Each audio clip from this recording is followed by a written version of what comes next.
They say the sands of the Sahara never forget. That beneath those endless waves of golden dunes lies something ancient, something that shouldn't exist. And if the whispers are true, it may be the oldest lost city on Earth, one that could rewrite everything we know about human history. Hey everyone, welcome back to the channel. If you love real mysteries, ancient secrets, and true stories that sound too strange to be fiction, you're in the right place.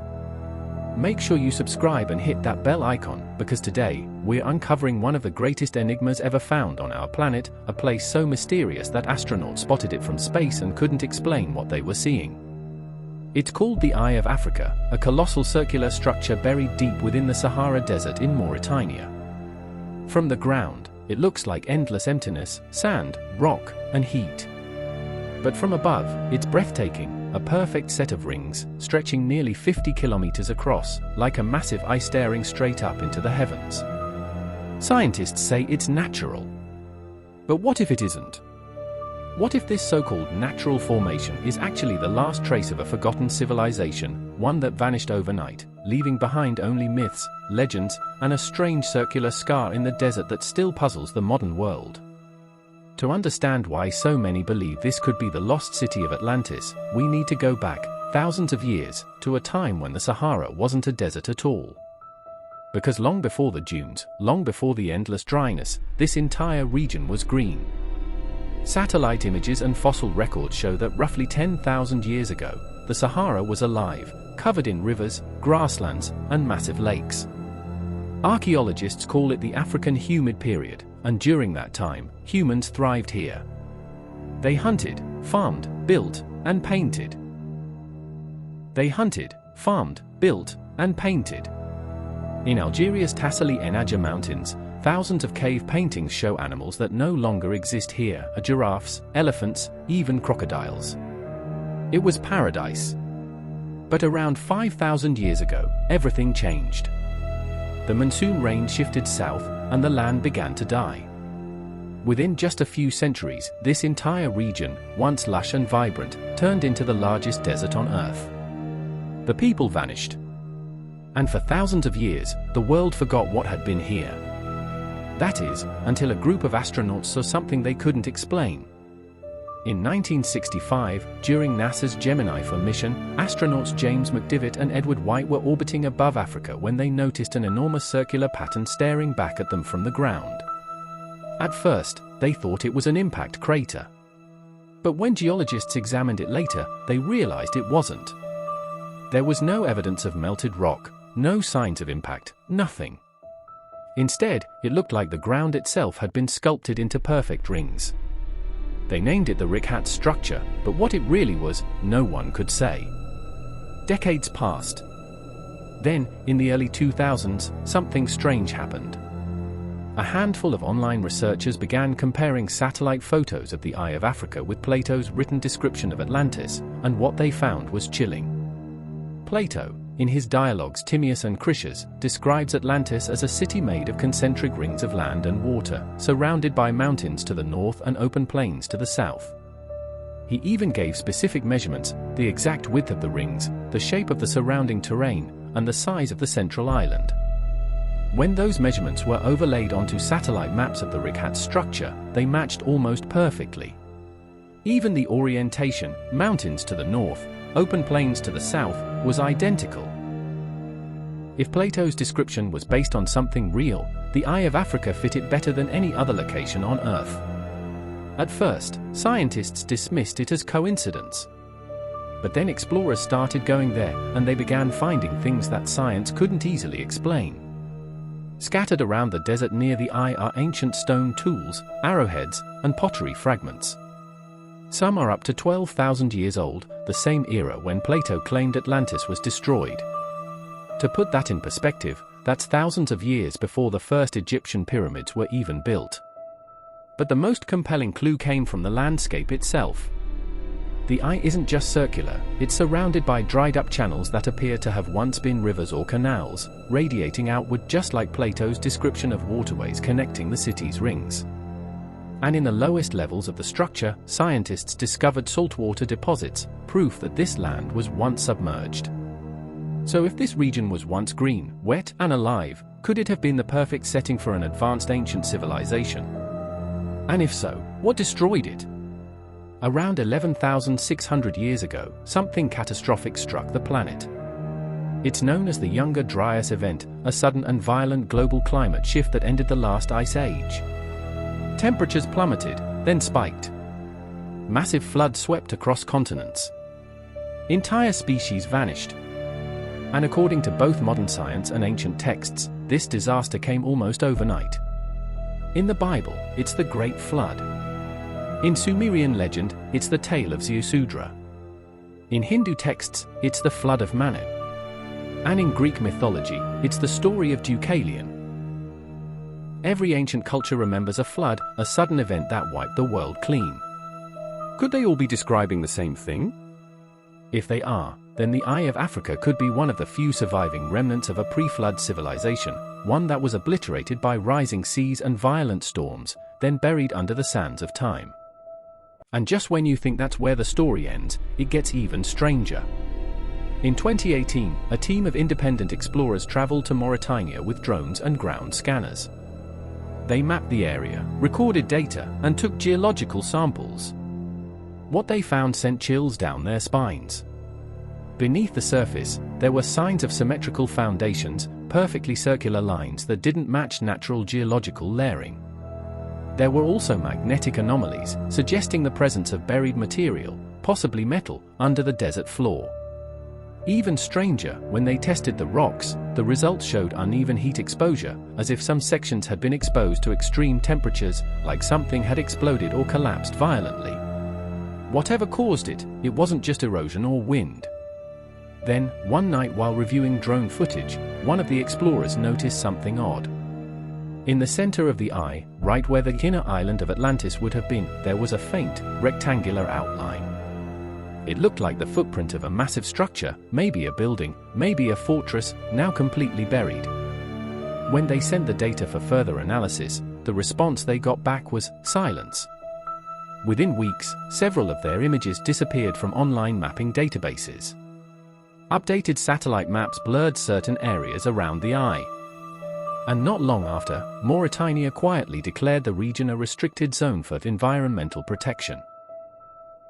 Officially, this was to preserve the landscape. Unofficially, some believe it was to keep people away from what's really buried there.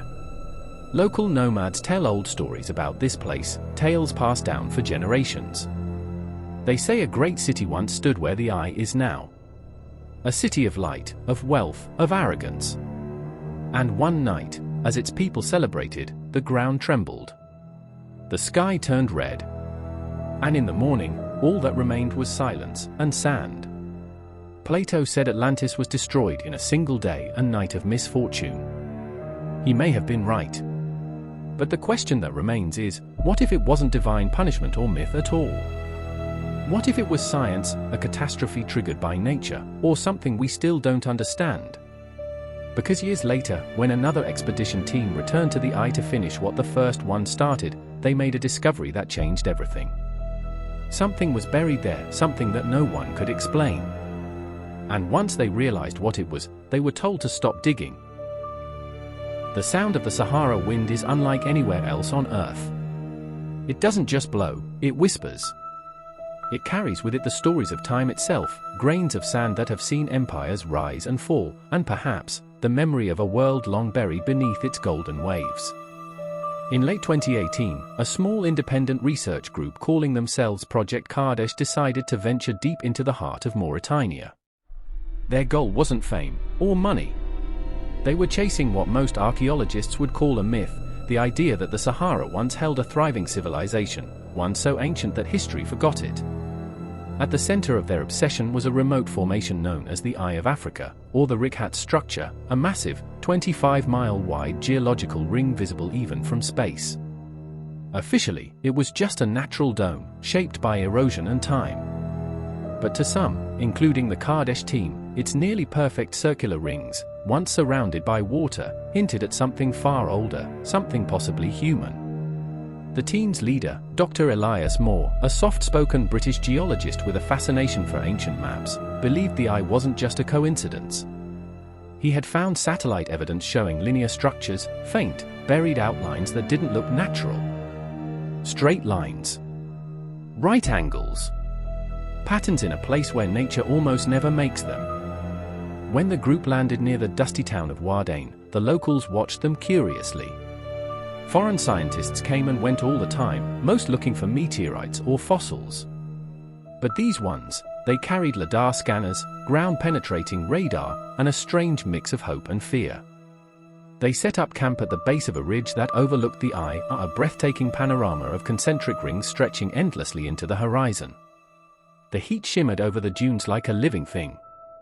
At night, when the stars blazed over the desert, Elias often stayed awake, staring toward the center of the formation as if waiting for it to speak. On the fourth day, they began the first radar sweep. The device hummed as it scanned through the sand, sending pulses deep into the ground. For hours, nothing unusual appeared, until suddenly, the monitor flashed an irregular void about 30 meters below the surface. A hollow.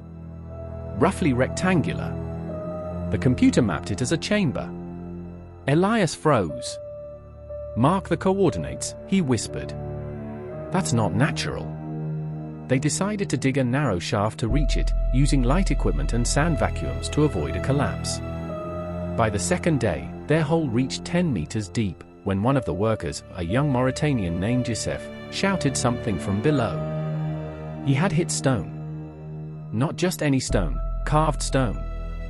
When they cleared more sand, they uncovered what looked like a massive slab of sandstone, smooth on one side and covered in symbols no one immediately recognized. They weren't hieroglyphs. They weren't Typhona, the script of the Tuareg. They were something else entirely, swirling, geometric lines carved in precision, as if by tools, not hand. The team took photographs and uploaded them to a secure satellite connection. But before the data could even finish transferring, the connection died. Not a technical glitch, the satellite feed itself went offline. It was the first bad sign. The following morning, 2 military vehicles appeared on the ridge. The soldiers were calm but firm. They told the team they were in a restricted area, that no excavation was permitted without state authorization. Elias tried to explain that they had approval through an academic liaison, but the soldiers only repeated their order: pack up, leave.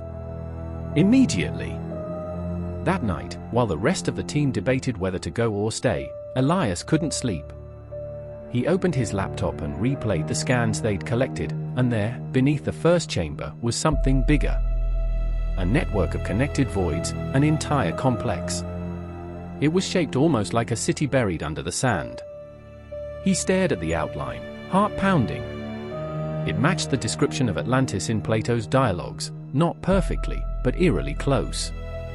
Circular rings, a central island, canals radiating outward.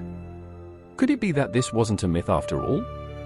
Against everyone's advice, Elias decided to stay behind for one more night.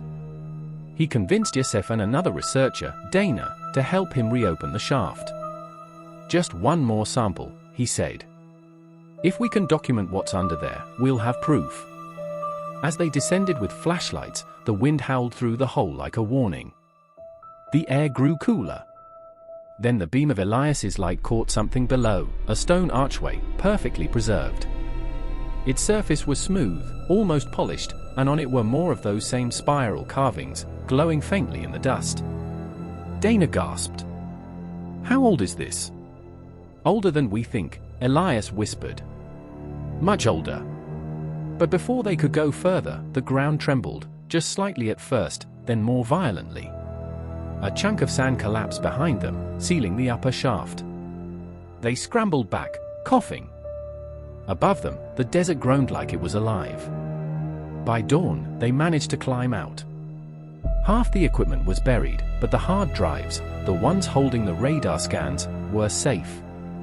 Elias backed them up and hid one in his backpack.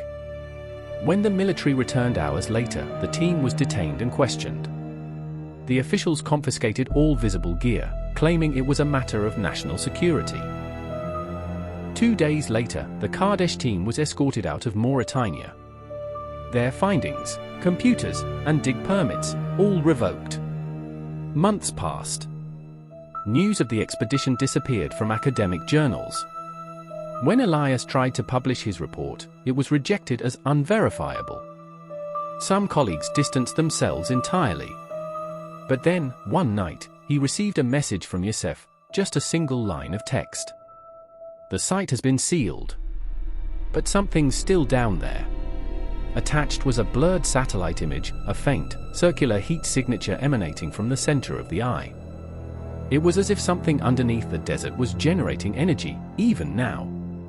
Elias looked at the picture for a long time before whispering to himself, "They didn't stop us because we were wrong. They stopped us because we were right." He saved the file, closed the laptop, and disappeared from public life. To this day, no one knows where Dr. Elias Moore went. Some say he moved to Iceland, others claim he joined a private research group that studies ancient anomalies. But one thing is certain, the coordinates from his radar scans, the supposed underground network, were never released. Still, a few copies of his data survived, buried on encrypted drives across the internet. And in 2023, a group of online researchers rediscovered one of those coordinates and compared it with new NASA thermal readings. The patterns matched. Whatever lies beneath the Eye of Africa, it's still there. The winter wind off the Icelandic coast cut like glass. On the outskirts of Seyðisfjörður, a small fishing town tucked between frozen mountains, a stranger had rented an old storage shed and turned it into a laboratory. He paid in cash, asked no questions, and told the landlord only that he was a data analyst. In reality, it was Dr. Elias Moore, the same man whose expedition in Mauritania had been shut down almost a year earlier. Inside, his workspace was chaos, laptops wired into car batteries, printouts of radar images taped to the walls, and a cracked tablet looping satellite footage of the Sahara. The Eye of Africa rotated slowly on the screen, like an ancient clock still keeping time. Every few minutes Elias scribbled coordinates into a notebook and muttered to himself. He had become thinner, quieter. Friends who managed to contact him said he sounded haunted. He rarely left the shed except to buy canned food and kerosene. Yet every night, as the wind screamed outside, he worked until dawn, rerunning ground-penetrating radar data that he'd salvaged before the authorities confiscated the expedition's drives. Most of it was corrupted, but a handful of frames still showed clear anomalies, massive voids in the bedrock shaped like corridors. The dimensions were almost architectural, 90-degree angles, repeating ratios. And deep within one of the voids was a signature he couldn't explain, a tiny spike of electromagnetic energy pulsing at a steady rhythm, like a heartbeat. At first Elias assumed it was noise from the scanner, but when he plotted the coordinates on updated NASA thermal maps, the pulse matched a faint heat bloom in the very center of the Richat Structure. Whatever it was still active. He began sending encrypted emails to colleagues under aliases, asking if anyone else had noticed the anomaly. Most ignored him, a few responded politely but distantly. One message, however, came from an address he didn't recognize. "We saw it too. You're not wrong. Meet us." Attached was a set of GPS coordinates in the Canary Islands. Against every instinct, Elias booked a one-way ticket. 2 weeks later he stood on the black sand shore of Lanzarote, staring at the Atlantic. The islands had once been volcanic colonies at the edge of the African plate, prime territory for strange geology and stranger history. The anonymous contact turned out to be two graduate researchers, Lucia Torres and Henrik Madsen, who had been studying magnetic resonance across the Atlantic ridge. They believed the Eye of Africa was part of a larger pattern, an ancient impact basin aligned with underwater ridges stretching toward the islands. Henrik slid a laptop toward him. On the screen was a 3D model showing a chain of ringed structures beneath the seafloor. "Same geometry as the Richat," he said. "But older." Lucia zoomed in on one region. "These could be volcanic domes, or ruins. We don't know. But the composition is basalt mixed with silica, unnatural ratios." Elias leaned closer. "Show me the signal." Henrik pulled up a live feed of low-frequency radio data. The rhythmic pulse he detected in Mauritania was there again, faint but perfectly timed, repeating every 56 seconds, bouncing through the ocean floor like sonar. For a moment no one spoke. Then Elias whispered, "It's connected." They spent 3 nights comparing notes. By the end, Elias was convinced the eye wasn't a crater or a dome at all, it was a collapsed cap of something vast extending under the desert, maybe even into the Atlantic. He wanted to go back. Lucia tried to stop him. "If what you're saying is true, they won't let you dig again." "I won't dig," he replied. "I'll find another way." Back in Iceland, Elias began assembling a new team under fake names, ordering parts through multiple freight addresses. He designed small seismic drones that could be dropped by weather balloons to map subsurface density. The plan was insane, but so was the data. Every new analysis reinforced one conclusion: beneath the Sahara was an engineered structure, miles wide, sealed long before recorded history. In late 2020, a violent sandstorm swept across Mauritania. Satellite coverage went dark for 2 days. When the skies cleared, new images revealed that one quadrant of the eye had shifted, a circular depression 2 kilometers wide had sunk by several meters, exposing darker rock beneath. Elias stared at the timestamp and knew this was his window. He vanished from Iceland a week later.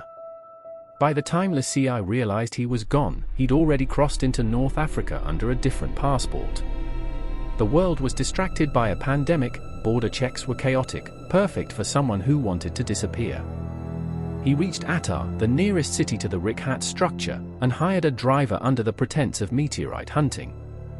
For days they drove through dunes the color of rust, past ancient stone circles and petroglyphs that hinted at an era when the Sahara was a green savanna. At night, Elias slept under the stars, listening to the desert hum. Sometimes the wind carried a low vibration, almost a tone, too deep to be natural. It pulsed once every minute, perfectly matching the frequency he'd recorded. When they arrived at the ridge overlooking the eye, his driver refused to go farther. "Bad place," the man said, crossing himself. "The sand there eats men." So Elias went alone. He hauled his seismic drones on a small sled, planting each one around the formation. As he activated the first unit, it emitted a short ping.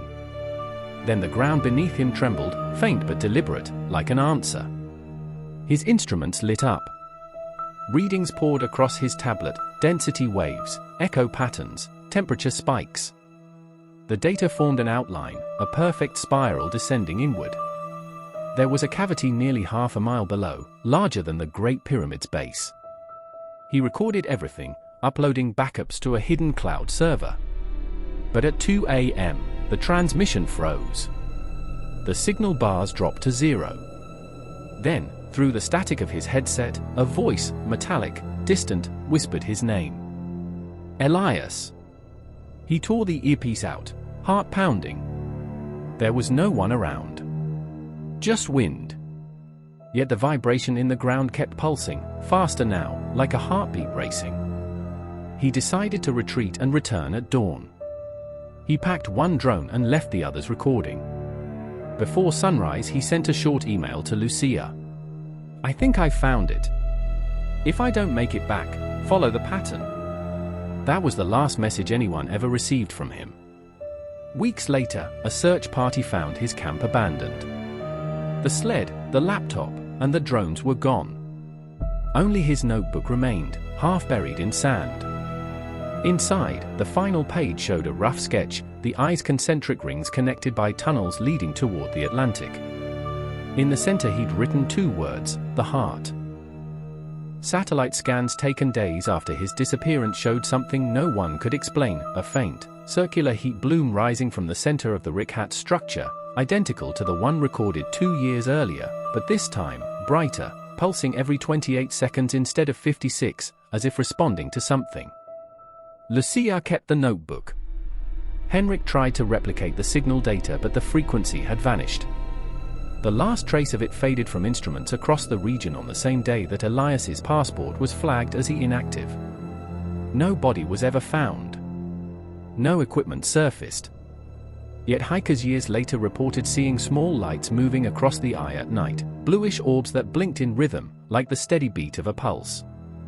To this day, scientists still call the Richat structure a geological curiosity, an eroded dome shaped by nature. But those who studied Elias Moore's remaining data know that deep below the Sahara, something is humming. And somewhere, perhaps still listening, is the man who first heard it. Lucia stood in the cold light of dawn at the edge of the Andes dig site, the wind hissing across the tarps. The journal she'd found inside Elias's tent still smelled faintly of the leather pouch it had been sealed in. The last entry was dated 2 days before he vanished.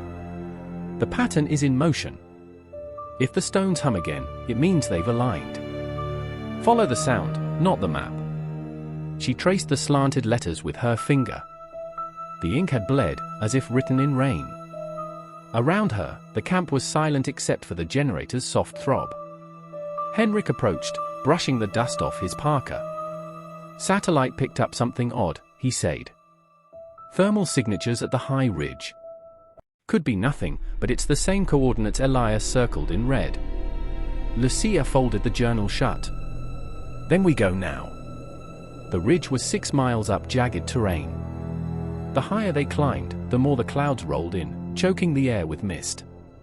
Near the top, they found stones, ancient ones, arranged in a near-perfect spiral, each marked with a faint carving that looked disturbingly familiar, a circle surrounded by 4 rays. Henrik crouched beside one and scraped off the frost. "Same as the tablet from Malta," he whispered. Elias wasn't imagining it.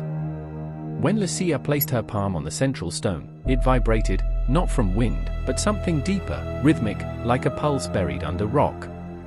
And faintly, beneath it, a hum. She stepped back fast. "You heard that, right?" Henrik nodded, pale. "It's low frequency. Not wind. More like tuned resonance." Lucia took a deep breath. "Follow the sound, not the map." They unpacked the ground-penetrating radar and ran a scan. The display flickered, then resolved into a dome shape buried 30 meters down. A perfect hemisphere. Henrik exhaled. "What the hell is under there?" They marked the site, transmitted data back to their base in Santiago, and hiked down to recharge. When they reached camp, everything felt wrong. The tents were flapping, but no one answered their calls. The generator was off, and the satellite uplink screen was frozen on a single line of text. "Do not wake what sleeps." Lucia blinked. "Who typed that?" Henrik checked the log. No new entries. The message had come through automatically, triggered by their transmission. That night, as the storm closed in, Lucia dreamed of standing inside a vast stone chamber. The humming grew louder until it became voices, whispering in a language she didn't know but somehow understood. When she woke, she found her recorder still running. Elias's voice was on the tape. "Lucia, if you're hearing this, I'm sorry.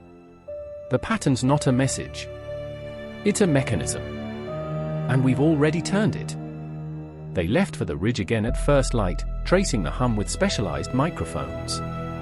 The readings converged near a crack in the rock face, barely wide enough for a person to squeeze through. Henrik lowered a flare inside. It burned red for a moment, then vanished into blackness. "Cave system," he said. "Unmapped." They descended with headlamps and ropes. The walls were glassy, smooth, not natural erosion. At the lowest point, they stepped into a cavern shaped like a sphere. In the center sat a disk of black stone, its edges carved with constellations. Lucia knelt. "It's like the Antikythera mechanism but scaled up." She brushed away centuries of dust. Beneath it, faint lines pulsed with blue light. Henrik pulled out a portable scanner. "It's active. Something's feeding it power." Then the disk shifted.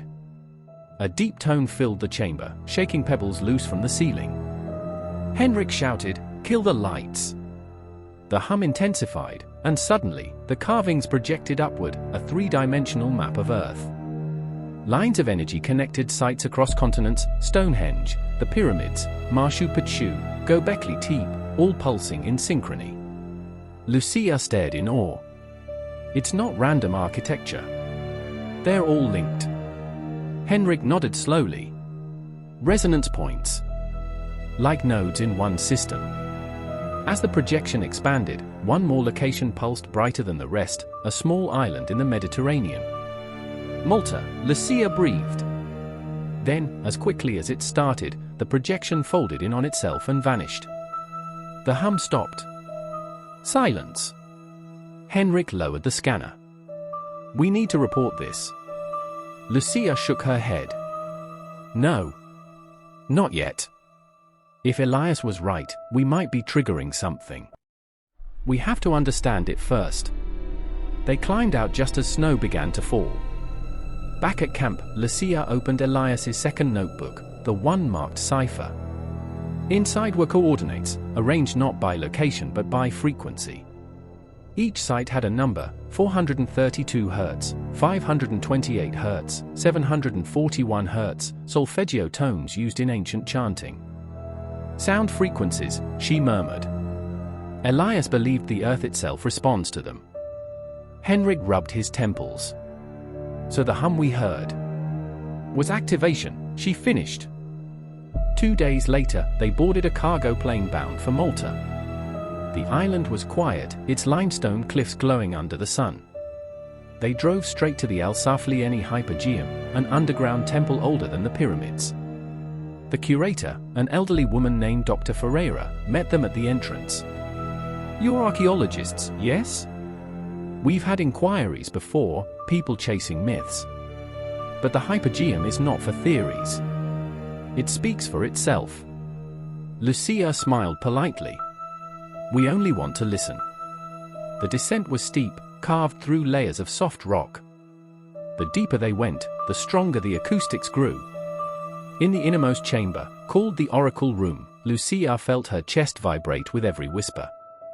Ferreira demonstrated, she hummed a single note, and the room amplified it tenfold. Resonance at 110 Hz, she said. It affects the human brain, induces altered states. Ancient people knew this. Lucia exchanged a look with Henrik. That number matched one of Elias's coordinates. She asked softly, has anyone measured it recently? Ferreira frowned. Not since last year. Why? Lucia hesitated, then took out the portable frequency reader. When she switched it on, the display flashed, 110 Hz exactly, then 111, then 112, rising on its own. Ferreira stepped back. That's impossible. The air in the chamber shimmered, the same deep hum building again. The lights flickered, and a fine dust rained from the ceiling. Henrik grabbed Lucia's hand. It's sinking. Ferreira whispered, terrified. What did you do? Lucia stared at the vibrating stone walls. We didn't start it. It never stopped. The hum deepened until it seemed to press against their ribs. Dust fell in lazy spirals. Lucia fought the urge to cover her ears. Sound this low was more like pressure than noise. Every breath came with a tremor. Henrik, she shouted, but her voice sounded swallowed, dampened by the stone itself. He was pointing toward a wall that rippled like water. Through the shimmer, they saw shapes carved into the limestone, lines forming a map, or a network, stretching far beyond the island. Dr. Ferreira backed away, muttering a prayer in Maltese. This room, it was never meant to be disturbed. Lucia stepped forward. The carvings pulsed brighter wherever she moved, following her hand as if her body were a conductor. Then, suddenly, the hum shifted tone, ascending from 110 Hz to a higher frequency that made her teeth ache. The whole chamber seemed to breathe. Henrik's scanner spiked red. We're at 432 Hz. The same tone from Elias's notes. Lucia reached into her satchel and pulled out the folded parchment that had been tucked inside Elias's journal. The ink was faded, but she could still read the line scribbled along the bottom. When the two tones meet, the path opens. The tone in the chamber wavered again, two frequencies now intertwining, one rising, one falling. The interference created a third pulse, slow and deliberate. As they watched, a seam appeared along the floor, revealing a narrow fissure. Henrik crouched to look. There's light coming from underneath. Ferreira shook her head violently. No. The hypogeum is sacred. Whatever's beneath it was sealed for a reason. Lucia hesitated. She could almost hear Elias whispering in her mind, "Follow the pattern." She lowered herself into the fissure. Henrik followed. The light came from bioluminescent mineral veins snaking through the rock. The tunnel spiraled downward, smoother than anything carved by hand. They slid the last few feet and landed in a circular chamber glowing with faint blue light. At its center stood an obsidian pillar etched with unfamiliar symbols, Elias's handwriting in miniature all across its surface. He had been here. Henrik's voice was barely a whisper. This is where he ended up. Lucia brushed her fingers across the pillar. It was warm, almost alive. At her touch, the carvings brightened and rearranged themselves into a pattern of concentric circles. At the core appeared a sigil identical to the one carved on the stones in the Andes. A resonance began again, but this time, there were words hidden within it, fragments of language that slipped in and out of her comprehension. Alignment, cycle, return. Henrik took a step back. It's counting down. Lucia's pulse raced. To what? The pillar's light intensified until the whole chamber blazed white. A shape formed in the air, a holographic lattice of the earth, rotating slowly, lines of energy connecting every major ancient site they had studied. Each node pulsed in time with a steady rhythm, like a heartbeat. Then a voice, not a mechanical one, but something ancient, neither male nor female, filled the chamber. The pattern was set before your kind learned to speak. You are the echo. Lucia froze. The voice wasn't coming from speakers, it was inside her head, resonating with her bones. Those who marked the stones knew. Every 12,600 years, the pattern resets. The world turns, the fields shift, and memory begins again. Images flashed through her mind, floods, cities buried in sand, continents splitting. She gasped, dropping to her knees. Henrik pulled her close. Lucia, stay with me. The vision faded. The hum subsided. The pillar dimmed to black. They were left in silence, broken only by their ragged breathing. Henrik finally spoke. If what it showed was real, then Elias didn't disappear. He triggered the reset. Lucia shook her head, tears streaking the dust on her cheeks. No. He tried to stop it. They climbed back to the oracle room in silence. Dr. Ferreira was waiting, eyes wide. The noise stopped, she said. What did you do down there? Lucia looked at her. We listened. Outside, the sea wind howled through the Maltese cliffs. In the distance, thunder rolled, a storm forming out of season. Lucia stared out at the horizon, clutching Elias's journal. The final page had changed. There was a new line written in his hand. If you found this, it's already begun. Henrik touched her shoulder. Lucia, look. Out on the sea, faint lights shimmered beneath the water's surface, rings of phosphorescence spinning slowly, as if echoing the pattern carved into the earth itself. The wind carried a low, almost inaudible tone, familiar, ancient, and rising once more. Lucia whispered, we didn't wake it. We just remembered it. And somewhere far away, deep under the Andes, the stones began to hum again. The storm hit Malta that night like nothing the islanders had ever seen. Waves hammered the limestone cliffs, wind shrieking through Valletta's narrow streets. Lucia and Henrik took shelter in a rented cellar below an old chapel that smelled of salt and candle wax. The lights flickered, powered by a portable generator that groaned under the strain. Lucia spread out Elias's notebooks on the table. Water dripped from her hair onto the yellowed pages, blurring ink lines that once seemed so deliberate. Each frequency, each site, every number was connected to the same cycle, 12,600 years. Henrik leaned over her shoulder. These readings, the same pattern is repeating globally. Look, satellite data from the European array shows magnetic anomalies from Peru to Turkey. Lucia nodded, numb. The pillars are resonating again. Whatever we triggered in the hypogeum, it's waking all the nodes. Thunder rattled the chapel above them. She felt the vibration through the stone floor, a heartbeat echoing from deep below. Henrik's voice dropped. "You think Elias is still out there?" Lucia hesitated. "I think he's somewhere inside the mechanism. Or beyond it." Before she could elaborate, the radio cracked to life, static at first, then a voice buried under noise. "This is Base Santiago. Repeat, massive signal from Andean site, energy surge." The transmission dissolved into static again, but they both heard it. Lucia exhaled shakily. "It's starting where it began." They packed their gear, leaving the storm behind them. By dawn they were on a flight back across the Atlantic. From 30,000 feet, Lucia watched lightning pulse across entire cloud systems below, forming spirals she recognized all too well. When they landed in Chile, the world already felt different. Power grids had flickered across South America. Fishermen along the coast spoke of lights under the sea, like veins of fire. Scientists were calling it a geomagnetic anomaly, but no one had an explanation. The Andes base was half abandoned when they reached it. Equipment lay scattered, monitors frozen on error screens. But the hum, that low, pulsing tone, was unmistakable. It came from beneath the ridge.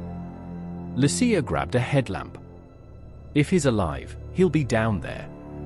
They followed the old tunnel leading to the spiral stones. The air grew hotter with every step. The vibration was so strong now it rattled their teeth. When they reached the chamber, they found the spiral glowing, each stone lit from within. Henrik shielded his eyes. "It's amplifying." Lucia stepped into the center. "Elias!" For a moment, nothing. Then the hum shifted to a deep, resonant chord, and the space around her warped like heat haze. The stones blurred into a sphere of light, and she was no longer standing on rock but inside an enormous hollow of white and gold. Henrik's voice was gone. Everything was silent except for one sound, the beating of a heart, slow and steady. Then she saw him. Elias stood a few meters away, or what was left of him, a translucent figure shaped from threads of light. His eyes glowed like embers, but his voice was calm. "Lucia, you found it." She could barely breathe. "Elias, what happened to you?" "I followed the pattern to its core. It isn't a machine, it's memory. The Earth stores what we forget."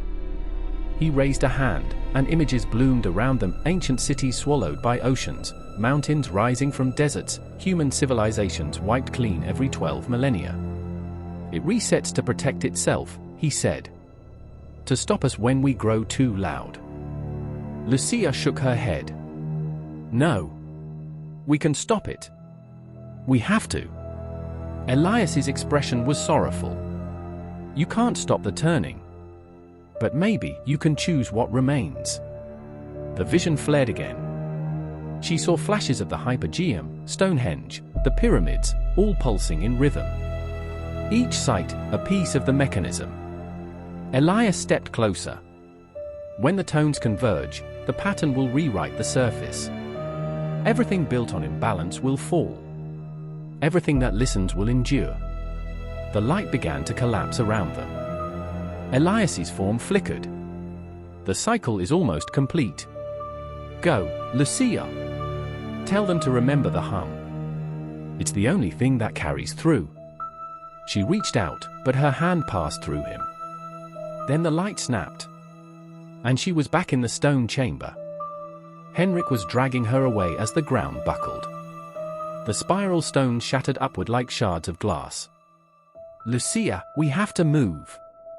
They sprinted through the tunnel as the ridge began to quake. Behind them, a column of light shot into the sky, straight through the storm clouds. The sound that followed wasn't thunder, it was music, a deep chord that resonated across the mountains.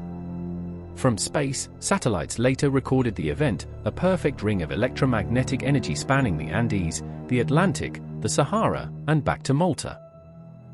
3 days later, global news agencies reported strange phenomena, compasses spinning wildly, auroras seen near the equator, ancient fault lines shifting. But just as suddenly as it began, everything calmed. The anomalies vanished. Lucia and Henrik watched from the observation deck of a research vessel off the Chilean coast. The sea was calm now, but every few minutes a faint shimmer passed beneath the surface, as if the ocean were breathing. Henrik handed her a data tablet. The frequencies have stabilized. 432 Hz, exactly. Lucia nodded. The harmony Elias talked about. She opened the last page of his journal, now blank except for one sentence written in new ink. When the world remembers the hum, it begins again. She stared at the horizon. Do you think he's gone? Henrik followed her gaze. Maybe not gone.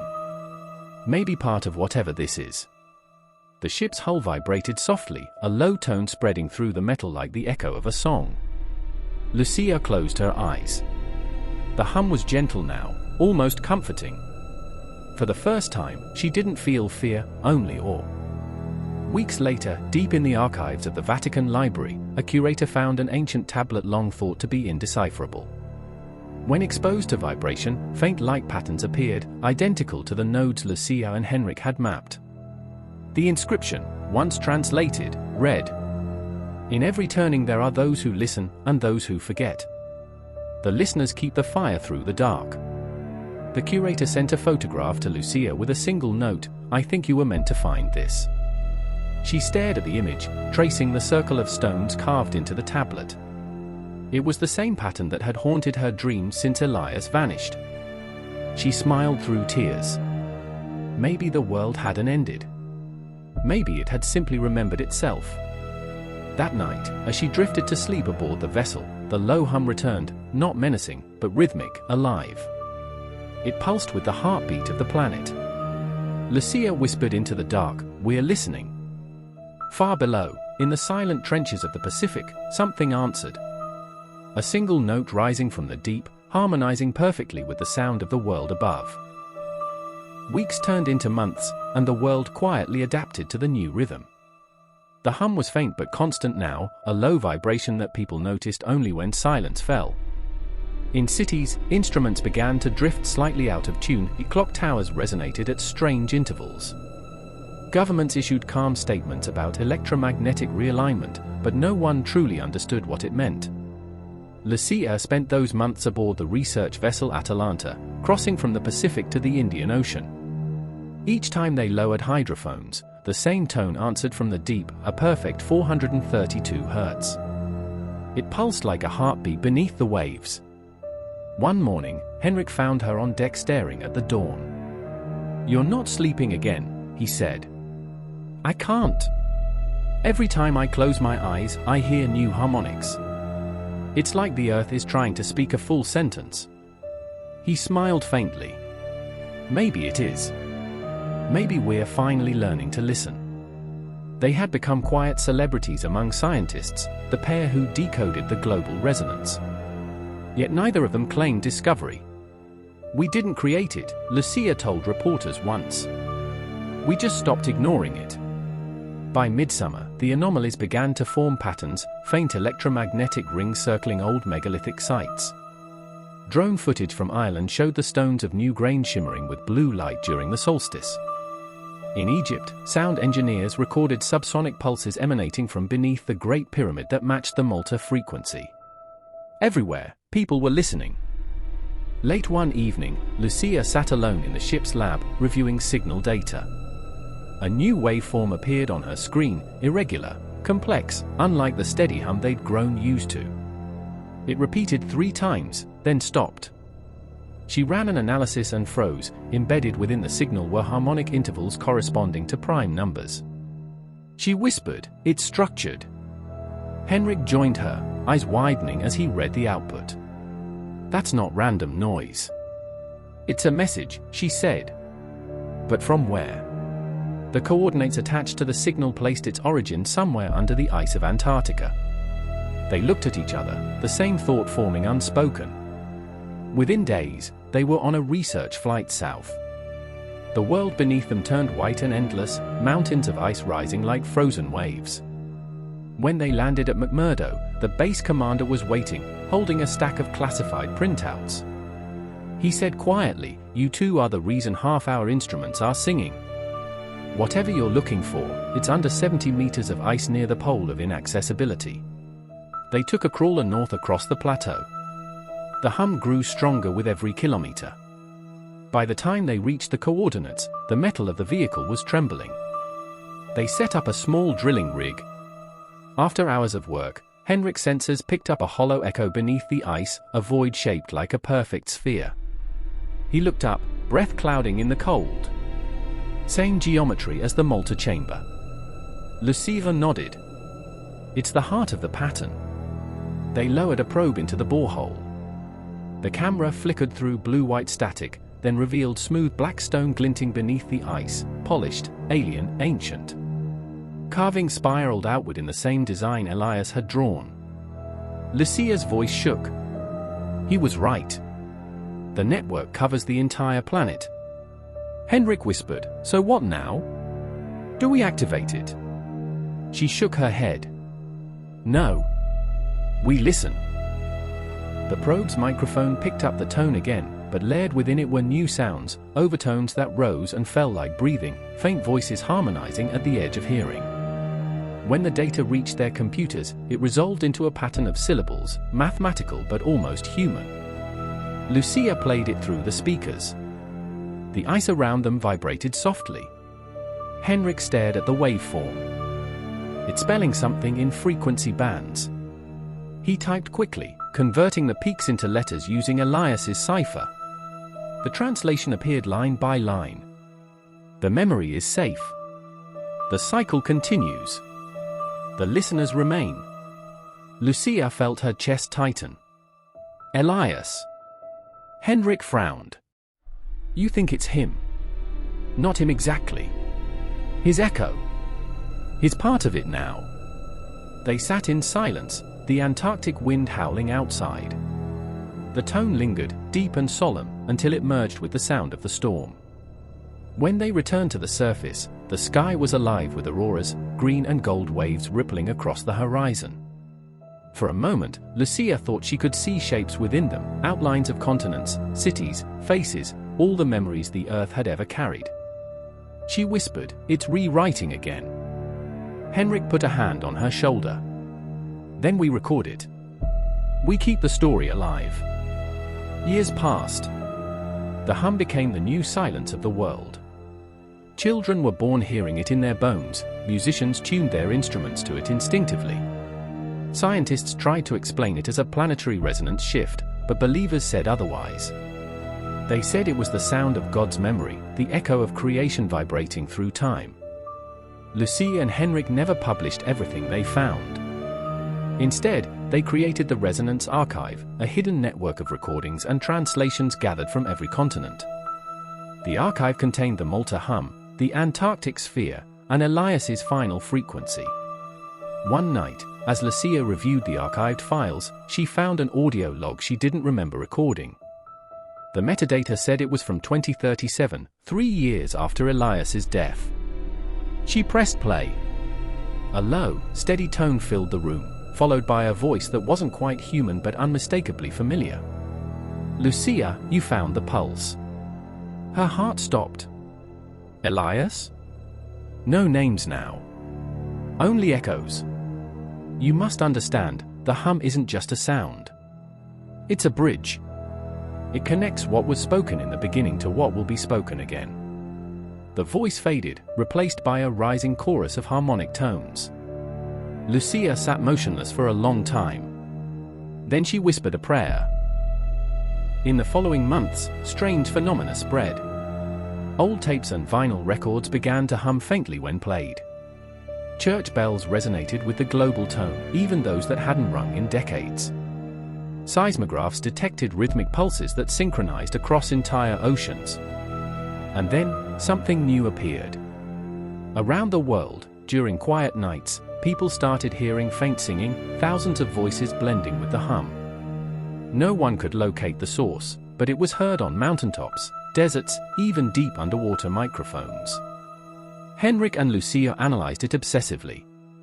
The frequency patterns formed a language, one that matched no known human tongue, but somehow, everyone who heard it understood.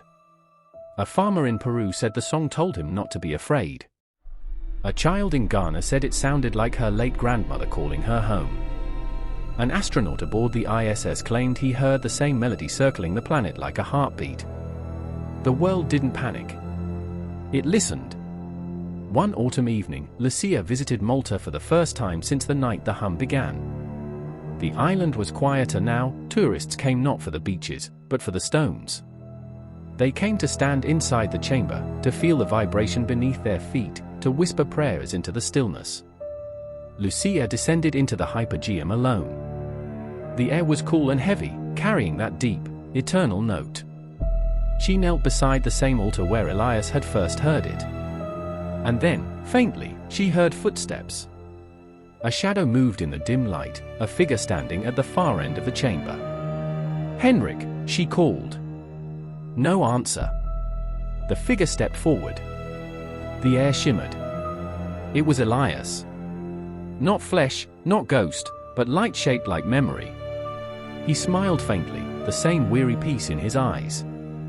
"You heard it too," he said. "Now you know what it means."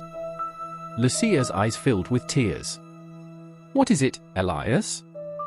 What have we become?" He stepped closer, and the chamber began to hum so deeply that the stone seemed to breathe. "Not become," he said. "Remember. The earth doesn't forget her maker's voice. Every mountain, every ocean, every atom, still sings his name." Lucia fell to her knees, overwhelmed. The hum grew brighter, yes, brighter, as though sound had turned into light. The walls glowed with patterns of ancient languages, swirling into one unified rhythm. Elias's voice faded into the tone. "When the world is loud with war and fear, listen. The song will guide you home." And then he was gone. When Lucia emerged from the chamber hours later, the sunrise over Malta was blood orange and gold. She could feel the hum beneath her feet, steady as a heartbeat. She turned on her recorder one last time and spoke softly. The hum never stopped. It wasn't the end of the world, it was the world waking up. Elias said it was the earth remembering her creator. I think he was right. Because when I listen closely, I can still hear his name. The recording ends there, but according to the official logs, the microphone kept capturing sound for another 37 seconds, long after Lucia stopped speaking. What it recorded next wasn't static. It was a voice, deep and layered, whispering a single word across every frequency. "I am." Then, silence. And that was the last entry in the resonance archive. Some say it was a hoax, others call it divine revelation. But if you stand in certain places, under the stones of Malta, near the frozen dome of Antarctica, or beside the roaring sea on a quiet night, you can still feel it. A low hum, older than language, steady as the breath of the world. And if you listen long enough, you might just hear God remembering you too.